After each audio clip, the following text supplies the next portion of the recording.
ya dollar na ville province ya Kinshasa ezali komata se komata. Situation oyo ezali kotungisa peuple congolais makasi tozoyeba te tokosuka wapi. Surtout que vie sociale ezalaka deja mobulu. Lelo kolia bien na Kinshasa ekoma mama na likambo nzoka nde na bamboka mususu kolia ezalaka petit problème.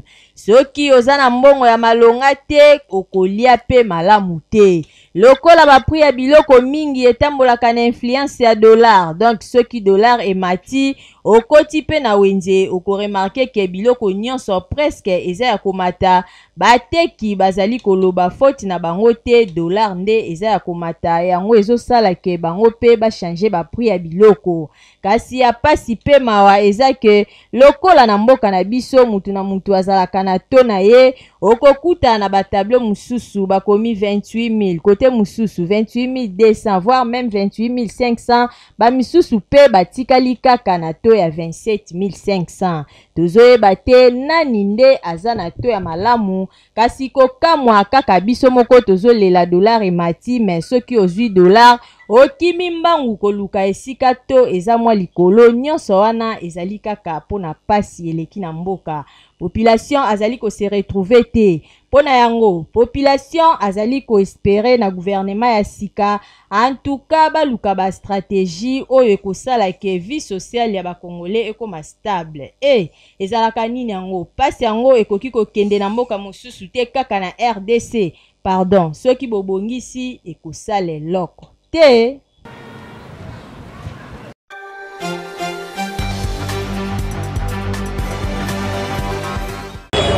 Banzela mingi awa na ville province ya Kinshasa ezali ya kobeba yango ekomi kosala ke bambouteillage ekoma makasi. Lokola pe mituka ekoma ebele okomona bango nyonso bazali kosalela kaka tronçon moko après ememi embouteillage. Ndenge balobaka le bonheur des uns fait le malheur des autres. Ekoma bonheur ya ba chauffeur na ba receveur na bango pona ko créer ba demi terrain, malheur pona population po soki obimaki na transport juste okozanga na moyen ya kokoma tina destination.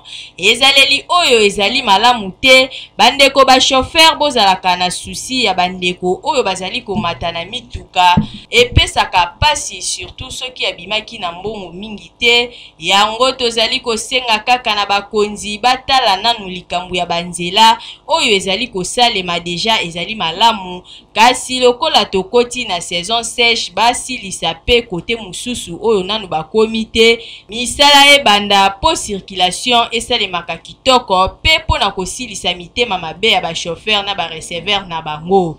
Kobonga ya Congo esengi kaka bakonzi te biso nyonso toza ba Congolais tosimbana na maboko po te mboka ekende liboso. Boete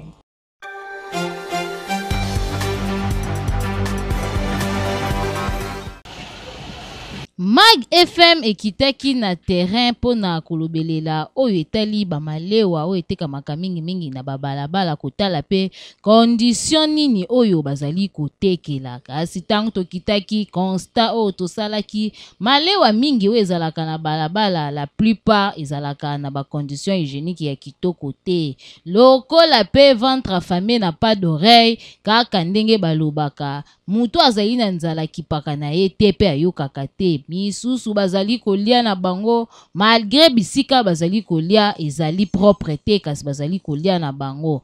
Pe totunaki ba misusu pourquoi bazali kolia biloko oyo ezali exposé na ba maladie ya ndenge na ndenge. Donc bakonzi nde bato bazalaka chargé ya kosala eloko wana. Restaurant feza na kati ya lupangu bafungoli porte bato bazokota bazolia nini ya sanitaire ezala protéger mais na baba net na bakonzi ya modelo. Poussière nyonso biso tozala ko absorber yango biso nde bato tozali ba perdant. Koteka eza mabete ba mama baza koluka mbongo mais na ba manière moko un peu sale quoi. Po baza ko exposer ba biloko ba ndindi ba microbe nde eloko oyo biso toza ko sepela nango te. Babongisela biso balukela biso moya kobongisa poto baloba pona bato balambaka restaurant bamalewa babanda kobongisaka biloko na bango. En tout cas, toko interpellé kaka na bateki tangu bozali koteka boyebaka ko protéger biloko kitoko po bozali ko simba bomoi ya batu biloko oyo ebombami malamu te e ko expose batu na ba maladie ya ndenge na ndenge oyo yaka na nzela ya mopepe boyeba ko batela ba client na bino bobongisa yango kitoko po bobenda pe clientèle po boye kitoko te pe ba autorité boyebaka kosalaka suivi na bamalewa nyonso esika oyo ezali propre te bofutisa bango mbando na bango po mbala nsima bayeba kobongisa boyebela.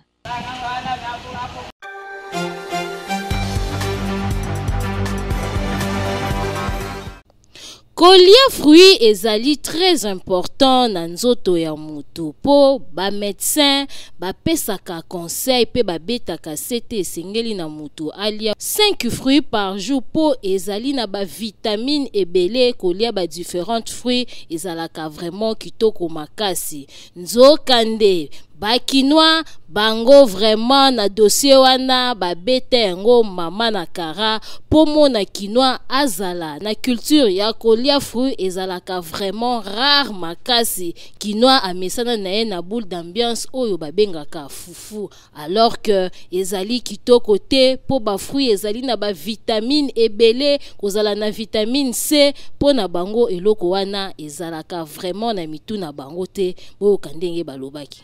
Fruit na nzoto ya moto ekopo ba membre ba vitamine o ezanga na nzoto ya moto ezoli ya fruit wana ba compléter ya vitamine ezanga na kate fruit wana ezozongisa ba vitamine na poto wana mona lokwa ba orange ba mangue bitabe ba anana esalaka nombre na kati ya moto ezaka bien po moto alia ba fruit epotaka manga bebe na nzoto ya moto so ba fruit ba pesa ba vitamine C ba fruit ba pesa ba vitamine A aba fruit pe c'est quoi digestion à vie pour la bonne digestion ngapenda nenga fruit nyos na vie na ngai ngapenda fruit nyos na lia po nyos ezango na importance na nzoto ya mutu na santé ya mutu pour avoir une bonne santé faut la 5 fruits au maximum na journée.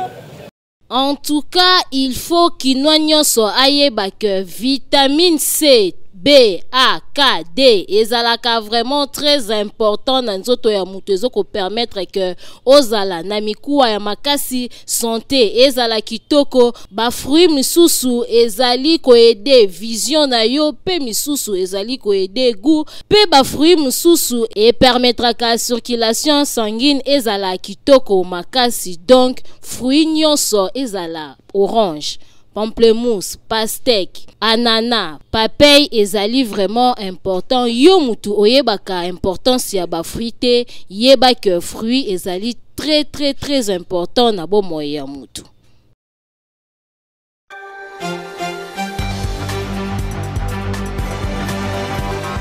Na cadre toujours ya kobo ya rupture ya stock ya ba moto esengeli boyeba ke président national ya ba motocycliste ya République démocratique du Congo Makila ya Lumumba Kolomboka président Ziko Mukanga akendaki na usine na 12e rue pona kozwa plus de 500 motos pona kokomisa toujours ba jeunes congolais ba jeunes kinois ba millionnaire na idéologie toujours ya chef de l'état Fachi Beton oyo azali toujours kosenga ba congolais bakoma ba millionnaire ndenge bozali komona boye plus de 500 motos président Ziko Mukanga azui yango ezali déjà na ba boutique ezali kotekama avec impact na idéologie président Ziko Mukanga lobi akotika tante aboyi rupture ya stock yeba ke moto ezali na $1,300 à compte ya $400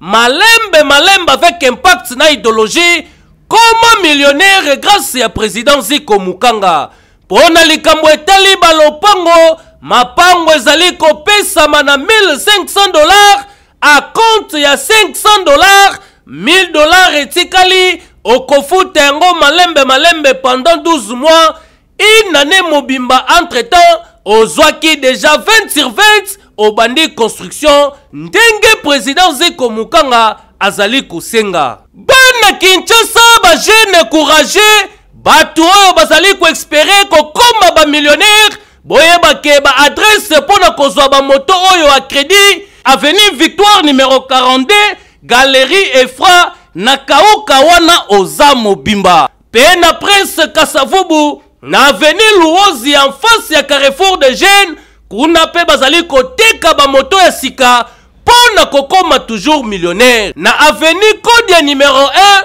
quartier 8 na commune ya Njili en diagonale na Hotel Lwemba. Bana Masina kuta bureau ya Komakolo Lopango na boulevard Lumumba na arrêt Pemi quartier 3 oza mobimba. Bongo na commune ya Maluku bureau ezwami na avenue Autoroute na quartier Monaco toujours na Maluku. Zwa 20/20 grâce ya président Ziko Mukanga makila ya Lumumba kolo mabele oyo azali kopesa sourire na ba famille sans obstacle ni dérangement.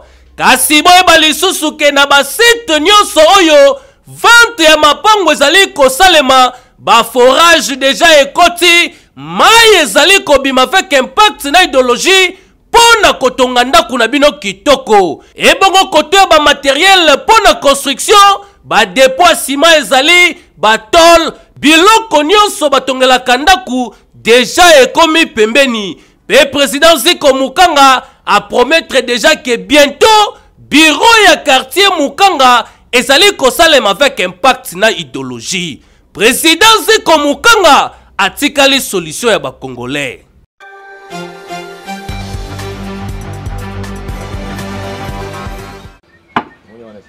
Bakinois balela kolia légumes, ndunda, pondu, matembele, pointe noire, épinard, yango wana, Mag FM ekitaki epai ya baloni légumes pona koluka koyeba ndenge nini basalaka musala oyo po légumes ekomelela biso tina bawenze na biso ya ville province ya Kinshasa. Okataka matiti mingi, soki to balo to tie matiti, après to vanisaka ngo matiti wana fait ça 2 semaines.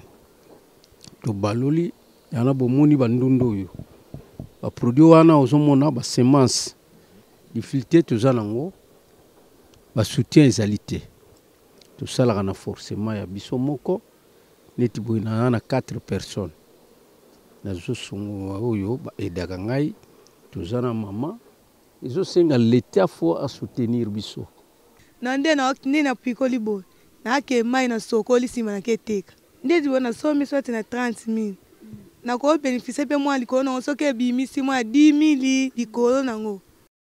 Boyoki binomoko ndenge ba expliquer pe ba difficulté nini bakutanaka na yango. En tout cas ba autorité il faut vraiment kotia misu na ngambu ya agriculture po mbongo evandi awa na commerce oyo na ndenge ya kosakana te eko permettre pe kesi ya leta mbongo ekota bakinois basepela banzela ebonga na biloko misusu oyo ezali mabe ebonga. Boye bele, boye, ezali kitoko te manka ganya makasi na kesi ya Congo.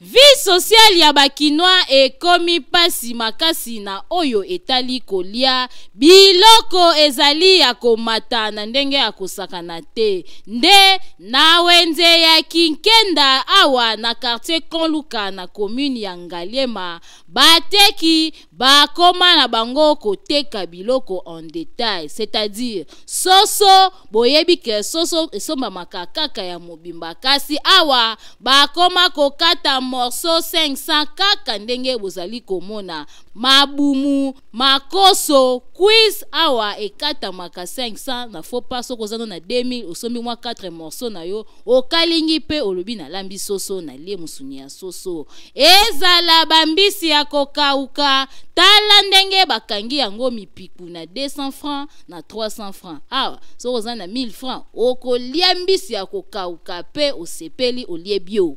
Population bakomi kolela misusu bakomi koloba mboka ezokende wapi po eta oyo biloko ekomi kotekama en tout cas pardon tozali kokende na pauvreté malembe difficulté tozanango awa yango oyo mbongo mutu azala pena na mbongo ya kokoka po asombe eloko na ndenge koki eloko te bongo siko kotala mutu azana 3000 5000 azoluka eloko ya 500 eloko ya 200 eloko ya 300 moyen tosala autrement eza te il faut totia kaka mpona gagner ne fils ke na boma nazwa kaka ta moke mais place tozouta tosomba biloko très cher lisoko ke libongo ke masine biloko eza tana mais soki toye awa omoni ke lokola mpe eza monoko moko bon tozokoka koteka te mpenza poso tocita lebele bakila bakosomba te mbongo eza te bamisusu baza na possibilité te donc toloba toteka kilo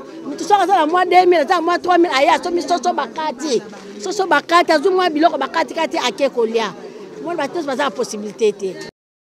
Gouvernement congolais en tout cas bobongisa social na oyo etali kolia peuple alia malamu asepela po balobaka ventre affamé n'a pas d'oreille. Awako mokonzi ya mboka alobaki le peuple d'abord kasi peuple bazo kemba bazo bénéficier te yango malobango ezalaki kaka slogan ya pamba po na terrain eloko moko ezosala mate na oyo etali social. Boyoki.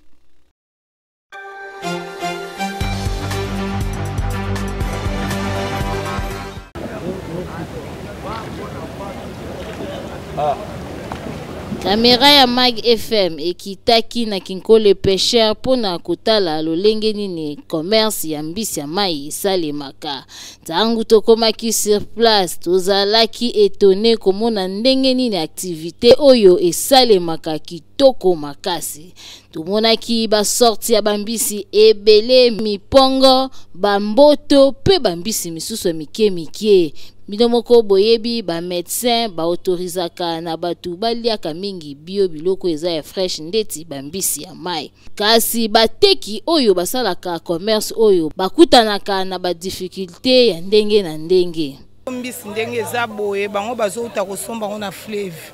Bakosomba ngo boye na mbo muke biso tosomba ngo talo parce que nzela bazouta eza passe na moyen de transport babaline bafutaka cher aller-retour au monde na mutu ba $50 c'est que ce bango pe baye faut bateka biloko cher parce que transport ezo coûter bango cher.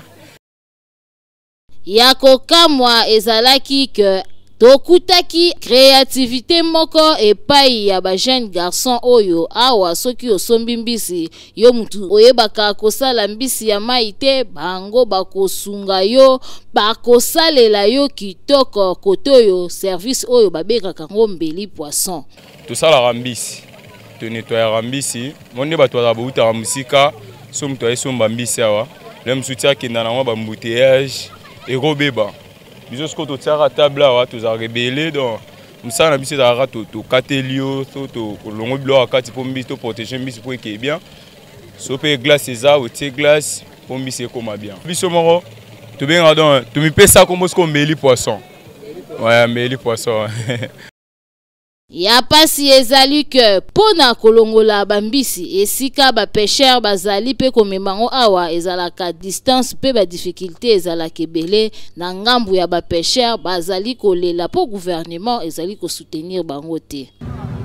Musala pêche eza malamu mais par rapport à ba outillage même au l'état kabolaka soutenir vraiment yango tosalaka ke pona ko effacer moi ba difficulté misusu outillage eza moins lelo zwilo zangi ezopesa pe pasi na bandeko ba pêcheur entre temps baza bato bakoki kokobola pe mboka mwa ndambo na part na bango. En tout cas soki chef de l'état ye moko alanda makambo oyo approche nano atala asola na ye nini oyo pe ya koki komona ekopesa ye mayele mosusu pasi biloko akoyeso eke liboso.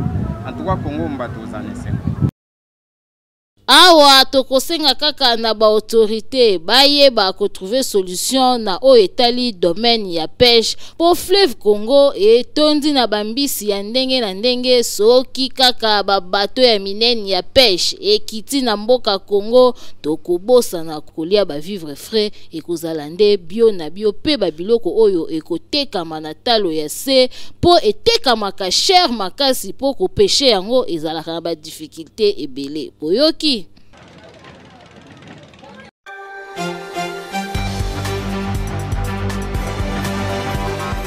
Ba papa, ba maman, tout pour annoncer